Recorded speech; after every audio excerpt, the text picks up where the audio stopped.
New Zealand से एक ऐसी न्यूज निकल कर आ रही है जिसको सुनने के बाद खालिस्तानियों के पेट में तो दर्द जरूर होगा, लेकिन हम सब भारतीय काफी प्रसन्न हो जाएंगे। उसके बाद ईरान की स्ट्रेट ऑफ हॉर्मुज बंद करने के ऊपर भारत का क्या रिएक्शन आया है, इसके साथ B-2 बॉम्बर्स भारत के एयरस्पेस के अंदर कब घुसे और अमेरिका ने खुद ही क्या जानकारी दी है, काफी सारी इंपॉर्टेंट अपडेट्स आ रही हैं जो आपको मेन स्ट्रीम के न्यूज चैनल्स के ऊपर भी देखने को नहीं मिलेंगी, इसलिए वीडियो को एंड तक देखिएगा। सबसे पहले बात करते हैं न्यूजीलैंड के बारे में, क्योंकि न्यूजीलैंड से एक ऐसी न्यूज निकल कर आ रही है जो भारत के हर एक देश प्रेमी व्यक्ति का दिल खुश कर देगी।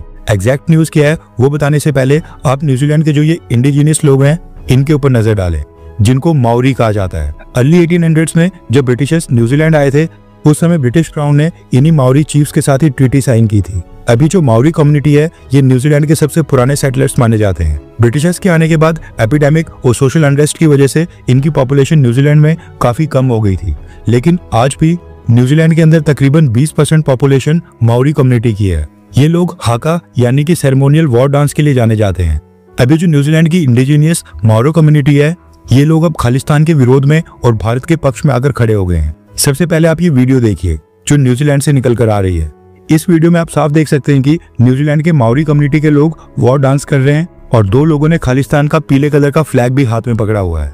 और थोड़ी देर के बाद ये जो व्यक्ति सामने है इसकी डायरेक्शंस के ऊपर माओरी कम्युनिटी के लोग खालिस्तान का फ्लैग फाड़ देते हैं और उसको जमीन के ऊपर फेंककर न्यूजीलैंड के अंदर खालिस्तानी कैंपेन का विरोध करते हैं। इसके साथ ही खालिस्तान के झंडे को जला भी देते हैं। जमीन के ऊपर फलस्तीन का भी झंडा यहाँ पर पड़ा हुआ है। माओरी कम्युनिटी का कहना है कि भारत के प्रधानमंत्री मोदी जी ने कहा है कि खालिस्तान एक आतंकवादी मूवमेंट है। अब क्योंकि भारत के प्रधानमंत्री ने इसको कंडेम करके इसका विरोध किया है, इसलिए खालिस्तान की न्यूजीलैंड के अंदर भी वहां पर कोई जगह नहीं है।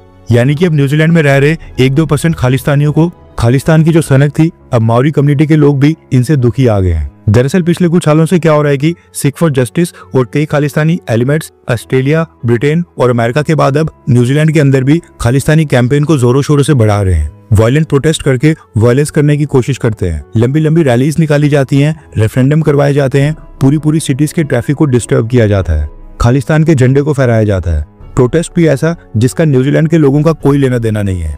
अलग देश चाहिए भारत से और प्रोटेस्ट न्यूजीलैंड की नागरिकता लेने के बाद न्यूजीलैंड में किए जाते हैं। इसी वजह से न्यूजीलैंड के आम लोग इनके कारण काफी परेशान हो रहे थे और अब न्यूजीलैंड की इंडिजिनियस माओरो कम्युनिटी के इंडिजिनियस लोगों ने अब खालिस्तान का विरोध करना स्टार्ट कर दिया है। खालिस्तान के झंडे फाड़कर इनको फेंकना और जलाना स्टार्ट कर दिया है। नेक्स्ट अपडेट आ रही है इजराइल से। ऑपरेशन सिंधु के तहत भारत अभी तक केवल ईरान से अपने नेशनल्स को इवैक्यूएट कर रहा था। इजराइल में लोगों को रजिस्टर करने के लिए कह दिया गया था, लेकिन अब न्यूज निकल कर आ रही है कि पिछले कल देर रात को इजराइल से भी पहले बैच को इवैक्यूएट कर लिया गया है। 160 इंडियंस जिन्होंने भारत आने के लिए अपने आप को रजिस्टर किया था उनको इजराइल जॉर्डन बॉर्डर क्रॉसिंग के रास्ते इवैक्यूएट करते हुए भारत लाया गया है। यानी अब इजराइल से भी इवैक्यूएशन स्टार्ट हो गई है। नेक्स्ट अपडेट आ रही है भारत के क्रूड ऑयल इंपोर्ट्स को लेकर।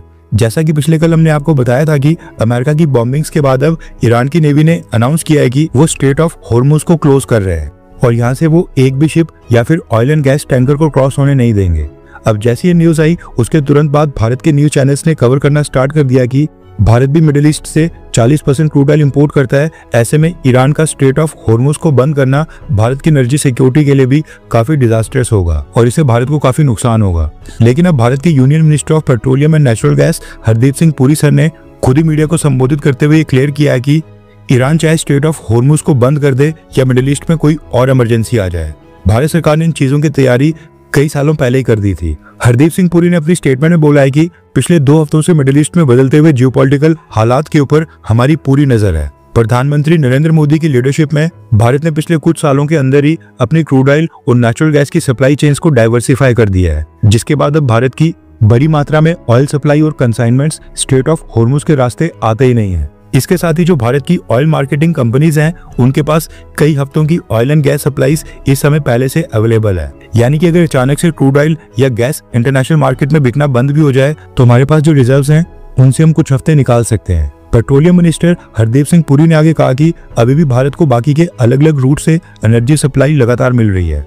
हम अपने नागरिकों तक फ्यूल सप्लाई की स्टेबिलिटी बनाए रखने के लिए हर जरूरी कदम उठाएंगे, इसलिए भारत को इस डेवलपमेंट या फिर स्ट्रेट ऑफ हॉर्मुज के बंद होने के ऊपर बिल्कुल भी चिंतित होने की जरूरत नहीं है। ये कहना है भारत के पेट्रोलियम मिनिस्टर का। अब गुड न्यूज ये है कि भारत ने क्रूड ऑयल सप्लाईज को डाइवर्सिफाई कर दिया है एंड आज की डेट में हम 5-6 देश नहीं बल्कि 30 से भी ज्यादा देशों से क्रूड ऑयल और गैस परचेज कर रहे हैं। टू बी प्रिसाइज 40 के करीब देश हैं। अगर 4-5 देशों से आना बंद भी हो जाए तो दूसरी कंट्री से हम क्वांटिटी और वॉल्यूम को बढ़ा सकते हैं। नेक्स्ट अपडेट आ रही है अमेरिका की बॉम्बिंग्स को लेकर। पिछले कल मैंने आपको बताया था कि अमेरिका ने ये जो ईरान के ऊपर बॉम्बिंग्स की थी, इसके बारे में केवल अमेरिका और इजराइल को पता था, क्योंकि अमेरिका के B-2 बॉम्बर्स के साथ साथ रास्ते में इजराइल के फाइटर जेट्स ने भी B-2 बॉम्बर्स को एस्कॉर्ट किया था। टोटल 125 के करीब फाइटर जेट्स आए थे और 3 न्यूक्लियर साइट्स के साथ साथ और भी कई सारे टारगेट्स को स्ट्राइक किया गया और हिट किया गया। अभी तो पिछले कल तक सबको पता था कि इस बॉम्बिंग में अमेरिका और इजराइल शामिल थे, लेकिन अब न्यूज निकल कर आ रही है कि अमेरिका ईरान की न्यूक्लियर साइट्स के ऊपर बॉम्बिंग करेगा। इस चीज की जानकारी अमेरिका ने एक और देश के साथ शेयर की थी और वो देश है ब्रिटेन। रेफरेंस के लिए आपकी स्क्रीन के ऊपर आर्टिकल का स्क्रीनशॉट है। ब्रिटेन की गवर्नमेंट ने कहा है कि ईरान के ऊपर स्ट्राइक्स करने के लिए अमेरिका ने ब्रिटेन की सेना या ब्रिटेन के साथ शेयर किए जाने वाले डियागो गार्सिया मिलिट्री बेस से कोई सैन्य मदद तो नहीं मांगी थी, लेकिन अमेरिका ने ब्रिटेन को लूप में लेकर ब्रिटिश गवर्नमेंट को ये पहले ही इन्फॉर्म कर दिया था कि वो ईरान की न्यूक्लियर साइट्स के ऊपर स्ट्राइक्स लॉन्च कर रहे हैं। ब्रिटेन ने कहा कि उन्होंने बॉम्बिंग्स में हिस्सा नहीं लिया था, यानी कि अमेरिका एंड इजराइल का जो मिडनाइट हैमर ऑपरेशन था उसमें ब्रिटेन ने अपने फाइटर जेट्स या फिर रिफ्यूलिंग एयरक्राफ्ट या किसी और मिलिट्री इक्विपमेंट को डिप्लॉय नहीं किया था। हालांकि कई दिन पहले से ही हमने अपने मिलिट्री एसेट्स को मूव करके रीजन में डिप्लॉय करके रखा है, ये कहना है ब्रिटेन का। यानी कि रात के अंधेरे में ईरान की लंका लगने वाली है, ये बात अमेरिका के अलावा इजराइल और ब्रिटेन को भी पता थी। ये 3 देश लूप में थे। नेक्स्ट अपडेट आ रही है अमेरिका से। अभी जो अमेरिका ने ईरान की न्यूक्लियर साइट्स के ऊपर बॉम्बिंग्स की हैं, इस ऑपरेशन का नाम अमेरिका ने मिडनाइट हैमर रखा है, यानी कि आधी रात में हथौड़ा मारना। पिछले कल पेंटागन और यूएस मिलिट्री ने अपने इस ऑपरेशन मिडनाइट हैमर के बारे में जानकारी दी है और बताया है कि उनके B-2 स्टेल्थ बॉम्बर्स ने ईरान के ऊपर बॉम्बिंग्स करने के लिए कौन सा रूट चुना था। रेफरेंस के लिए आपकी स्क्रीन के ऊपर ये यूएस आर्मी की प्रेजेंटेशन का स्क्रीनशॉट है। दरअसल अमेरिका ने बताया कि उन्होंने ईस्टर्न रूट्स को चुना था। अमेरिका ने रूट का एक मैप भी रिलीज किया है। मैप में देखा जा सकता है कि 7 B-2 bombers escort and support aircraft के साथ फॉर्मेशन बताते हुए अटलांटिक ओशियन, उसके बाद यूरोप के नीचे और अफ्रीका के ऊपर से मेडिटेरेनियन सी को क्रॉस करते हुए ईरान पहुंचे थे। ईरान तक पहुंचने में B-2 बॉम्बर्स को 18 घंटे की कंटिन्यू फ्लाइट लेनी पड़ी थी। उसके बाद वहां पर ऑपरेशन किए गए एंड उसके बाद दोबारा से 18 घंटे की फ्लाइट लेकर B-2 बॉम्बर्स वापस से अमेरिका चले गए, यानी कि टोटल 36 से ज्यादा घंटों की कंटिन्यू फ्लाइट, जिस दौरान मल्टीपल टाइम्स एरियल रिफ्यूलिंग करनी पड़ी, यानी कि आसमान में ही रिफ्यूलिंग एयरक्राफ्ट की मदद से B-2 बॉम्बर्स के अंदर फ्यूल दोबारा से भरना पड़ा। इसके साथ ही एक इंटरेस्टिंग चीज अमेरिका ने यह भी बताई है कि जैसे अमेरिका के 7 B-2 बॉम्बर्स और उसके साथ एस्कॉर्ट एंड सपोर्ट एयरक्राफ्ट का पैकेज ईरान की स्पेस के अंदर एंटर होने वाला था, उसके ठीक पहले एलिमेंट ऑफ सरप्राइज के लिए अमेरिका ने रीजन में डिप्लॉयड अपनी सबमरीन से भी ईरान के ऊपर हमला स्टार्ट कर दिया था। अमेरिका ने बताया कि उन्होंने अपनी सबमरीन से टॉमहॉक मिसाइल्स फायर करके सबसे पहले ईरान के सरफेस टारगेट्स के ऊपर हमला किया था। सबसे पहले सबमरीन से मिसाइल्स फायर की गई, कुछ जमीनी टारगेट्स को हिट किया गया, उसके बाद ही B-2 बॉम्बर्स और उसके साथ साथ escort and support aircraft Iran के स्पेस के अंदर एंटर हुए थे और उन्होंने अपना काम किया। पिछले 2 दिन से भारत और पाकिस्तान के बीच ये साइबर वॉर चल रहा था कि कौन से देश ने अमेरिका की मदद की। पाकिस्तान क्लेम कर रहा था कि भारत ने अमेरिका के B-2 बॉम्बर्स को एयर स्पेस यूज करने की परमिशन दी और भारत के कुछ लोग क्लेम कर रहे थे कि अमेरिका ने पाकिस्तान के स्पेस और पाकिस्तान के एयर बेसिस यूज किए। हालांकि दोनों ही फेक न्यूज निकली, वो भी अगर हम अमेरिका की प्रेस कॉन्फ्रेंस के ऊपर कंप्लीटली विश्वास करें। नेक्स्ट अपडेट आ रही है ईरान को लेकर। दरअसल पिछले कल अमेरिका की बॉम्बिंग्स के 24 घंटे के अंदर ही ईरान ने अपने विदेश मंत्री को अचानक से रशिया भेजा है, जो कि रशिया में रशियन प्रेसिडेंट व्लादिमीर पुतिन के साथ मीटिंग करेंगे। ईरान रीजन में मौजूद अमेरिका के बेसिस को टारगेट करना चाहता है, लेकिन इससे पहले रशिया के साथ मिलकर स्ट्रेटेजिक डिसीजन बना रहा है, क्योंकि ईरान को इस समय रशिया की बैकिंग चाहिए। मसला ये है कि रशिया खुद ही यूक्रेन वॉर में फंसा हुआ है, इसलिए इंडिपेंडेंट होकर रशिया भी ईरान की मदद नहीं कर सकता है। इन शॉर्ट, ईरान इस बार काफी अकेला पड़ गया है और ईरान को समझ नहीं आ रहा है कि वो आगे क्या करे। इसके साथ ही जो पिछले कल ईरान के प्रेसिडेंट और भारत के प्रधानमंत्री मोदी जी के बीच टेलीफोनिक कन्वर्सेशन हुई थी, उसके बारे में न्यूज निकल कर आ रही है कि ये ईरान के प्रेसिडेंट की रिक्वेस्ट के ऊपर हुई थी। ईरान की गवर्नमेंट ने भारत से रिक्वेस्ट की थी कि उनके प्रेसिडेंट प्रधानमंत्री मोदी के साथ टेलीफोनिक कन्वर्सेशन करना चाहते हैं। ईरान ने अमेरिका की बॉम्बिंग्स और हमले के बारे में जानकारी देने के लिए प्रधानमंत्री मोदी को कॉल की थी और ये टेलीफोनिक कन्वर्सेशन लगभग 45 मिनट तक चली थी, 45 मिनट्स।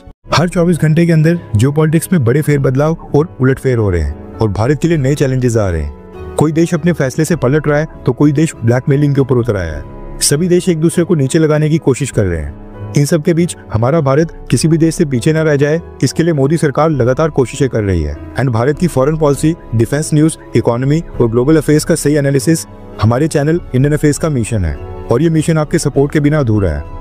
इंडियन अफेयर्स हिंदी के ऊपर हम सभी फैक्ट्स और डेटा बिल्कुल सरल भाषा में एनालाइज करते हैं, बिना किसी एजेंडा के। अगर आप चाहते हैं कि इंडियन अफेयर्स का सही और ऑथेंटिक एनालिसिस आप तक लगातार पहुंचे, तो इस वीडियो को लाइक करें और हमारे चैनल इंडियन अफेयर्स को सब्सक्राइब करके बेल नोटिफिकेशन ऑन करना मत भूलिए। आपका एक लाइक हमारे चैनल को ग्रो करने में काफी मदद करेगा और एक सब्सक्राइब ये सुनिश्चित करेगा कि आप किसी भी इंपॉर्टेंट अपडेट को मिस ना करें। अगर आपने हमारे चैनल को पहले से सब्सक्राइब किया है तो दिल से धन्यवाद। जय हिंद, वंदे मातरम।